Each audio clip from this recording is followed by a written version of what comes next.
Hello and welcome to the OCP Virtual Global Summit. Today we're going to discuss the question of can block storage devices converge on NVMe protocol. This is part of the OCP Summit Engineering Workshop. My name is Mohammed El-Batal. I'm a technologist at the Seagate CTO office. I also lead technologies for the Cloud Systems group within Seagate. Quickly, legal disclaimer, and you can read it later. The next step is to establish the industry pain point of actually multiple SKU proliferation that is taking place as we have, basically multiple interfaces on HDDs. The SSD committee or community has really consolidated NVMe protocol for good reasons. Mainly for performance and latency optimization, but also it made business sense for a lot of the companies that are producing SSDs. Now, nothing changes overnight. It takes years and years before that takes place, as we all know, but it's a step in the right direction. We are looking for a very similar transition, hopefully even faster transition with HDDs, but time will tell. Hope the expectation is that the split between single port SATA and dual port SAS will allow us to focus mainly on SATA replacement initially, and then focus on dual port SAS as well as a transition to more features. The possibility of adding 24 gig SAS is concerning to a lot of HDD vendors, and in terms of additional SKUs and what you keep in the field, and the additional SKUs that need to be invested in from a silicon, firmware, and software support perspective, as well as the emergence of dual actuator and multi-actuator HDDs to keep up with the IOPS per terabyte performance characteristics of an HDD. That is adding to the SKU proliferation as well. This is not, the main issue, though. It's one of the side effects of going with an NVMe or HDD. The main focus is to create a solution that has more benefits to the community. We're not only looking at it from our perspective as a SKU concern, but also looking at how we add benefits from a protocol optimization to the HDD world. NVMe and PCIe Gen 3 can provide a very practical solution. Consolidation of the data path, software, firmware, and silicon investments, as well as going from a custom environment to a standards environment with initiator and target drivers. Initially, NVMe HDDs, again, like I said, we focus on SATA, but we can move to replace SAS eventually if the market allows. And then unified data at rest and data in flight security is with SSDs, with NVMe SSDs, is a definite plus in that aspect. Optimized device management around NVMe and optimize, that's on the back end, and optimizing the front end with Redfish, Swordfish, and CSI provisioning, composability, and management of the front end that would allow HDDs to play in the same orchestration, virtual orchestration environment that SSDs will enjoy, as well as standard NVMe protocol delineation tools within the protocol tools that we have on performance, timeout, quality of service, power and media types can include spinning media in that case. We'll talk more in detail on the characterization in other slides.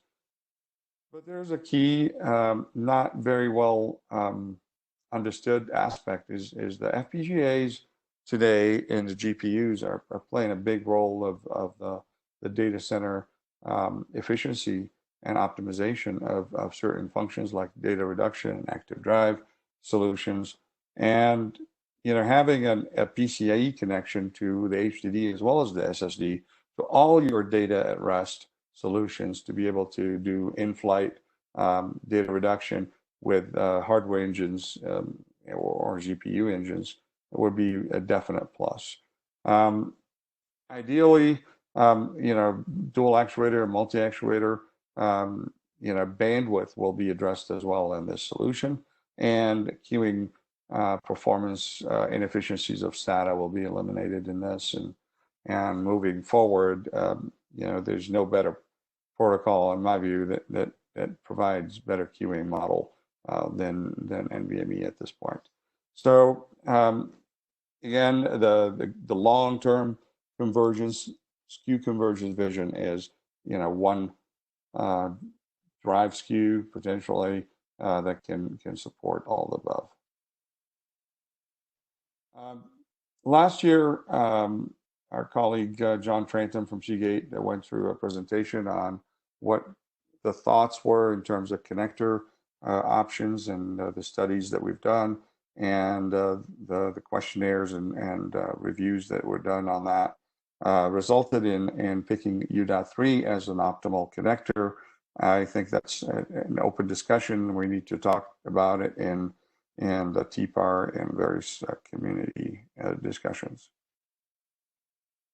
Details on the connector in terms of U.2, U.3, and SAS, and showing the details of optimizing the dual port or the 1x2 or 2x1 connections of an NVMe HDD could be consolidated with a subset of the SFF 8639 pins, and focusing on providing the optimal cost equation of a cost-reduced 8639 plug that would optimize the cost of the hard drive.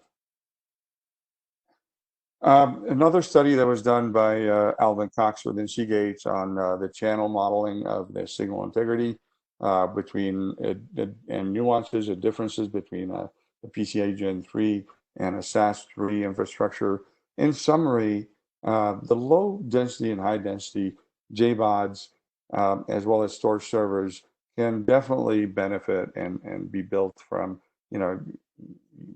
either protocols or either interfaces using less than 19-inch trace with 10^-15 bit error rate coverage. And it's shown here that basically the current solution with the same assumptions that we've done on SAS in terms of trace length and connector, impedance mismatches, all that taken into account between the HBA or in this case, an ARNIC and a drive solution. At this time, I think the work of the community will be needed to optimize and validate this. But we're not asking for Gen 4, but if somebody believes that Gen 4 would be a viable option, most of these future silicon solutions will support Gen 4 as well on our side, on the HDD side, as well as the SSD side, and could be considered. But right now, we don't think we need more than Gen 3 type bandwidth with a 1x1 or 1x2 solution. So moving forward to a table that's hardware centric in terms of features and capabilities, we're looking at lane count for both SSD and HDD described here of 1x4 or for SSD, and HDD would be 1x1 or 1x2, depending on the direction the market wants to take this, given the multi-actuator features. And then 2x2 versus 2x1 for dual port in replacement to a SAS 2x1 solution. That would be adequate. U.3, as we discussed before, and Gen 3, like I said, Gen 4 will be enabled in the silicon, but the validation, we believe, is focused on Gen 3 as a bandwidth efficiency and signal integrity optimization. Both ref clock and SRAS will be supported on HDDs as well as SSDs. SM bus out-of-band management will be supported. Actually, we're viewing at least that from a Seagate perspective as a necessity. Unpowered VPD, that's something we're asking the community to tell us whether this is something that's needed or not. Reset pin, that would be also a question. Connector 8639, we need your feedback on that. 12 volt only is what we believe is going to be needed. And then PFIL support with EMF, electromotive force harnessing, and providing cache data vaulting for the hard drive. It's a small amount of cache. It's not unlike SSDs that require a lot more caching for for the performance levels of an SSD. So the key difference that we see between an SSD and HDD is we require a spin-up routine at start of day, and that spin-up is power hungry, as we all know, and we need to avoid situations of affecting the power supply and system solutions and curb power supplies. So therefore, I think the proposal as we have it today from Seagate is to defer spin-up until the first controller is enabled, and then after that, use existing NVMe power management feature to control spin up, transition to and from a non-operational power state in the commands. The autonomous power transition feature is to be disabled. Automatic transition to standby is basically necessary and basically making the host completely in charge of the spin up state. So this is a point of discussion. I think we had a lot of discussions internally. I expect a lot of discussions externally as well in the TPAR. And here we go into more detailed software features within the NVMe support in the SSD world, and that we're looking at for HDD. Starting with CMB, we believe that there's a necessity to optimize JBOD designs with control memory buffer. You can create the most optimal solution with the least processing and memory need outside of the HDD. And PMR is to be considered, but we don't believe that that's a necessity in most solutions for HDD solutions because there's no immediate need for latency optimizations. SGL is required for legacy enterprise with byte aligned SGL support, NVMe in-band through NVMe protocol, as well as out-of-band through an SM bus interface. ZNS is an essential part of the SSD transition for optimization of the SSD write amplification, and we believe that the HDDs can take advantage of that around SMR. Power management is also a great solution for spin up and spin down. Self-test is great for device diagnostics, etc.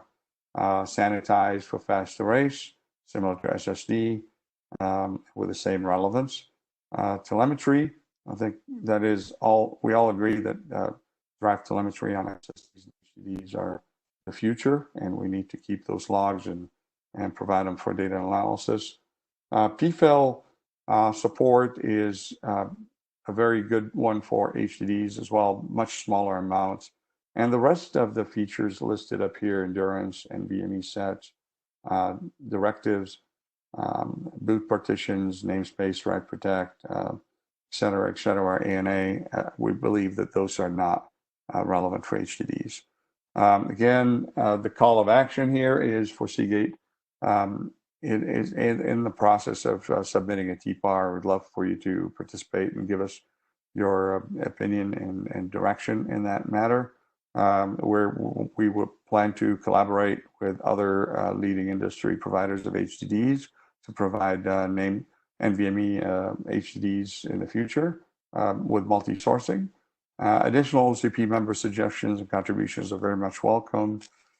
Depending on the customer pull, NVMe HDD POCs, i.e. CTU units, can be made available next year. And NVMe HDDs could be realized within the next 2 years from any vendor who gets the first. I think it's just a matter of making sure that the community is working on the same path and producing the same product in the field. Let us know if NVMe HDD would be of use to you, and why and when. We would love to collaborate with the OCP community on that. And if we're missing anything, please let us know, and we'd love to address it. Again, it would have been great to meet face to face. I hope you stayed healthy and safe, and we'll see you next year. Thank you very much.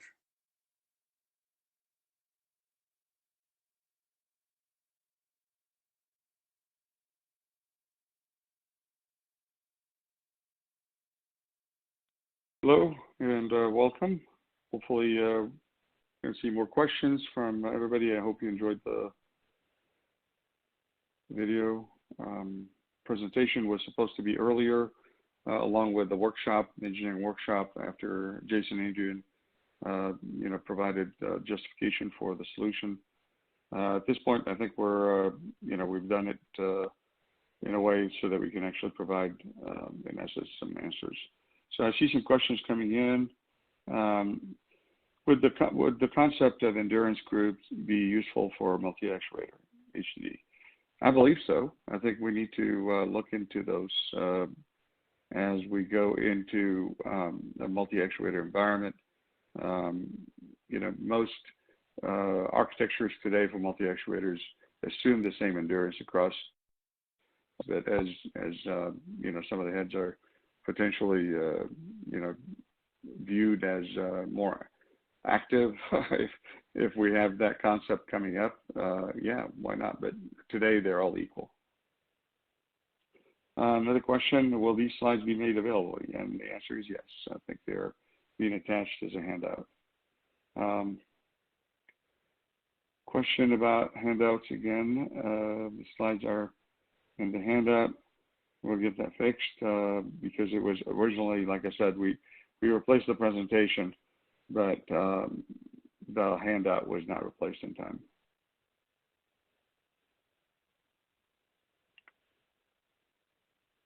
Again, the hope is that we will see more demand. Currently, we have seen justification from various customers, and we would like to understand the needs from you here who are attending and get more input. Question repeating here. Is there a statement of NVMe HDD target nearline SATA? Okay. Yeah. So the question there is if NVMe HDDs are going to target nearline. As stated in this presentation at the beginning, we're looking at initially to be modest on the number of features and capabilities and do this step by step to address the SATA solution and go after the cost sensitive market. So yes, we will view this as initially for the single actuator as targeting the SATA replacement, and with multi-actuator we can move up in additional features and capabilities, and then potentially view it as a SAS replacement once the market is ready.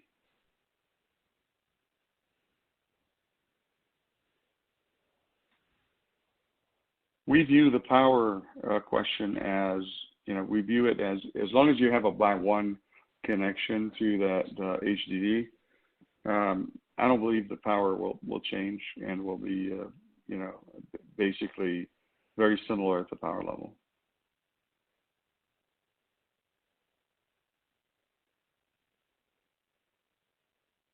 Even when we go to by two or 2 by 1 and the performance levels go up, obviously we all expect the power to go up. But NVMe HDDs will handle multi-actuator a lot better in terms of namespaces and mapping the namespaces to the OS a lot easier than you know, if you have, let's say, 4 actuators and you have 4 namespaces, the OS can deal with them a lot easier.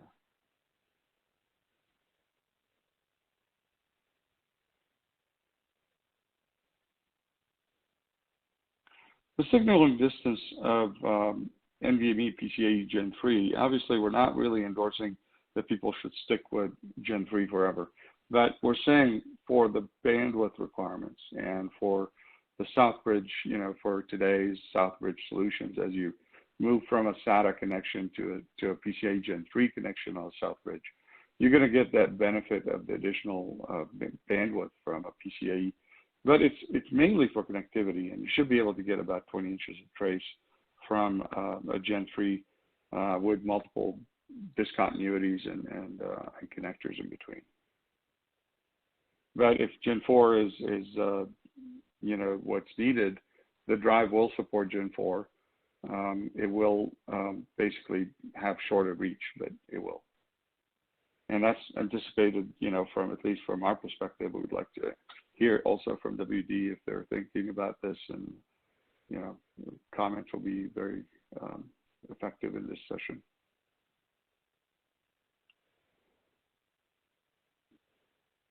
Well, queuing theory is always interesting to you know enable. With SATA, you know, we had very little queuing capabilities, and you know, with 64K queues on HDDs or on NVMe, you know, the world is different, right? So we're going to need to optimize and potentially help performance of an HDD gain more capabilities, and you know, to keep up with the $1 per IOPS, and I'm sorry, not $1 per IOPS, to keep up with the IOPS per terabyte of storage. Really, that's what we're targeting with multi-actuator, and that's what we think NVMe will help us achieve further, is the IOPS per terabyte curve as we grow the capacity from, you know, from 10 to 12 to 14 to 16, 18, and further up. You know, we want to maintain the IOPS capability of that spindle.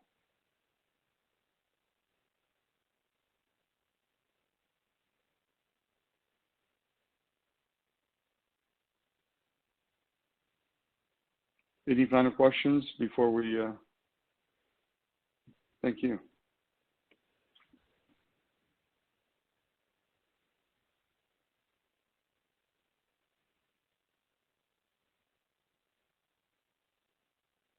I appreciate you attending, and maybe, hopefully next year we'll see you in person. Thank you very much.